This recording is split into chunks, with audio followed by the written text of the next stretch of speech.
Chief crime reporter Pakistan media centre Karachi میں سیاسی سماجی رہنما اور سندھا کوریجا اتحاد کے سابقہ صدر علی نواز کوریجو نے میڈیا سے بات کرتے ہوئے کہا ہے کہ ذیشان کوریجو سیون شریف کا رہائشی 12 جنوری سے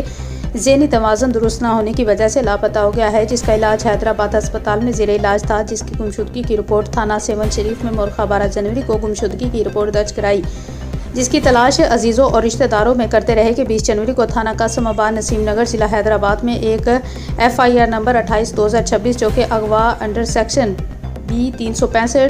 34506 جو کہ رجسٹر ہوئی، جس کے اندر واقعہ 14 جنوری کا دکھایا گیا۔ اغوا کی واردات کا 6 دن انتظار کرنے کے بعد FIR رجسٹر ہوئی، جس میں ملزمان ذیشان کوریجو عمر 17 سالہ اور اس کے والد اکبر علی کوریجو اور اس کے ماموں سلیم احمد کزن محمدن کوریجو اور اس کی والدہ کے خلاف مقدمہ رجسٹر ہوا اور گھروں پر FIR کٹتے ہی بغیر انویسٹیگیشن کے کئی بغیر شہادت اور گواہی ملازمان کا CDA ریکارڈ کے بنا گھروں پر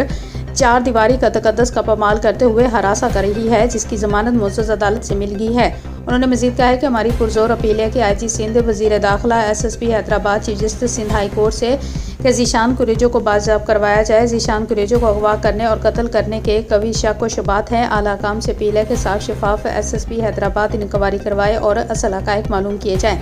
اس FIR سے ورثہ کا شک و شبہات کا دائرہ بڑھایا گیا ہے۔ امید ہے کہ ہماری اپیل پر غور کیا جائے گا، انکوائری جلد سے جلد عمل میں لائی جائے۔